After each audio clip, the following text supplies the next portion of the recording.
provinsi paling timur Indonesia membara. Sekitar 300 personel kepolisian dikerahkan ke lokasi perusahaan. Seorang siswi SMK yang dimintai mengenakan jilbab padahal siswi tersebut non-muslim. Sekelompok orang tiba-tiba datang berusaha membubarkan acara Midodaren ini karena menganggap sebagai kegiatan terlarang.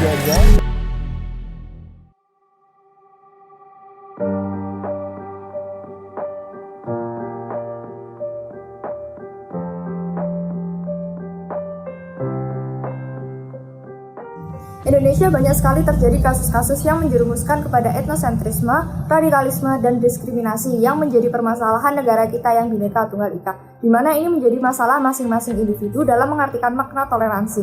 Sikap aku lebih hebat, dia yang terburuk, akulah penguasa itu selalu menjadi landasan di mana seseorang merasa lebih benar membuat kesatuan ini goyah. Abdurrahman Wahid pernah berkata, semakin tinggi ilmu seseorang, maka semakin besar rasa toleransinya. Dengan memiliki pemahaman atau pengetahuan dan juga rasa empati, seseorang akan dapat menilai setiap perkataannya dari sudut pandang orang lain, sehingga rasa toleransi atau tenggang rasa dapat dibangun.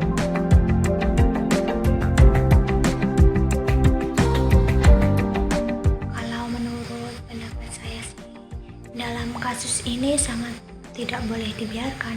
Sebagai contoh kasus diskriminasi mahasiswa Papua yang berada di Surabaya, hal tersebut sangat mencela makna dari nilai-nilai Bhinneka Tunggal Ika yang berbeda-beda tetapi tetap satu jua.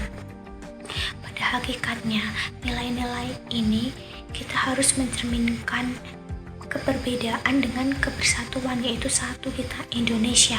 Tidak boleh membeda-bedakan, mendiskriminasi antara ras, suku, agama, yang kita negara multikultural dengan kebudayaannya. Kita seharusnya mengimplementasikan dalam kehidupan sehari-hari dengan meningkatkan toleransi dalam perbedaan, tidak membeda-bedakan, dan musyawarah. Kalau aku sendiri, ya jelas itu sangat bertentangan dengan aturan dan hukum yang ditegakkan di negara ini.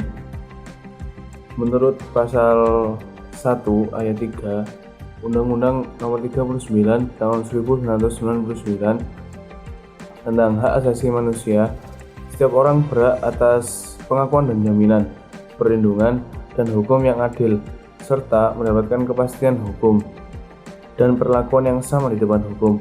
Dan kita juga tahu tentang hak asasi manusia yang dilindungi dari segala kekerasan yang bertujuan untuk perubahan suatu bentuk tatanan negara. Selain kasus diskriminasi yang terjadi yakni kepada mahasiswa Papua, ada juga permasalahan lain seperti penghancuran rumah ibadah dengan contoh adanya pembakaran masjid yang ada di Papua. Hal ini sudah jelas sangat melanggar beberapa prinsip yang seharusnya diterapkan di Indonesia, yakni sikap menghargai satu sama lain untuk mempertahankan persatuan dan kesatuan Indonesia. Pelanggaran ini terjadi dikarenakan banyaknya fitnah yang terjadi tentang siapa yang melakukan pembakaran tersebut dan siapa yang harus mempertanggungjawabkan hal tersebut.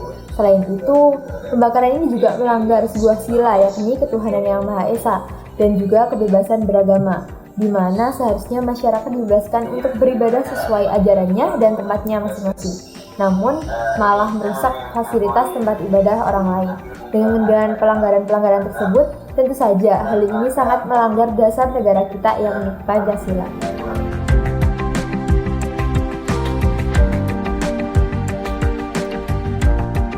Nah, lantas hal apa sih yang bisa kita lakukan untuk mencegah permasalahan tersebut? Yang pasti adalah edukasi tentang toleransi. Indonesia merupakan negara yang terkenal dengan keanekaragamannya. Otomatis, sebagai warga negara yang bijak, kita harus bisa saling menghargai antar perbedaan agar tercipta integrasi antar masyarakat. Nah, selain itu, kita juga perlu adanya pendidikan multikultural. Nah, lalu apa sih tujuan dari pendidikan multikultural ini?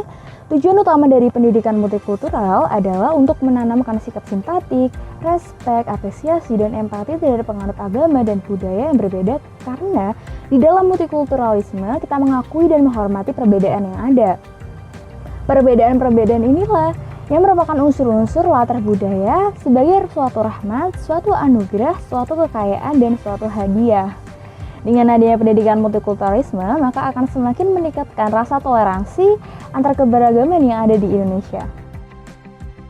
Ada juga pendidikan wawasan kebangsaan yang membuat kita sadar akan adanya batasan-batasan serta hukum-hukum yang harus kita pertanggungjawabkan ketika kita mengemukakan pendapat serta berperilaku. Dalam hal ini, kita harusnya lebih waspada dalam menanggapi fenomena-fenomena yang terjadi. Apalagi ketika kita melebih-lebihkan budaya yang kita miliki, menganggap bahwasannya budaya kita paling benar, serta menjatuhkan budaya-budaya lain, suku, ras, maupun agama lain dengan alasan karena kita berbeda. Seharusnya sebagai warga negara Indonesia, perbedaan bukanlah menjadi suatu masalah, melainkan justru menjadi sebuah kekuatan untuk bersatu serta lebih kuat lagi.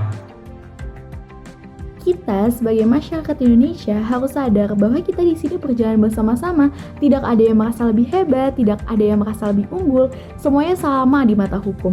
Dan apabila kita kaitkan terhadap Pancasila, khususnya sila kelima yaitu keadilan sosial bagi seluruh rakyat Indonesia, maknanya Indonesia sendiri telah menerapkan sistem keadilan untuk seluruh rakyatnya tanpa ada terkecuali, semuanya setara di mata Indonesia.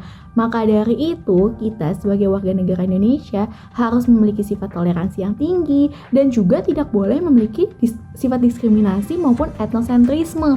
Karena itu sama aja melanggar sila lainnya, yaitu sila kedua dalam Pancasila yang berisikan kemanusiaan yang adil dan beradab. Maka kita sebagai warga negara Indonesia harus mengayomi satu dengan yang lain tanpa harus menyikut atau menghina yang lainnya. Mari kita sebagai rakyat Indonesia Menjauhi sikap etnosentrisme, radikalisme, dan diskriminasi. Mendidik diri sebagai warga negara Indonesia yang bijaksana. Dengan cara menerapkan nilai-nilai Pancasila, Mengedukasi diri dengan wawasan kebangsaan. karena bahayanya merasa paling benar. Negara bisa buyar.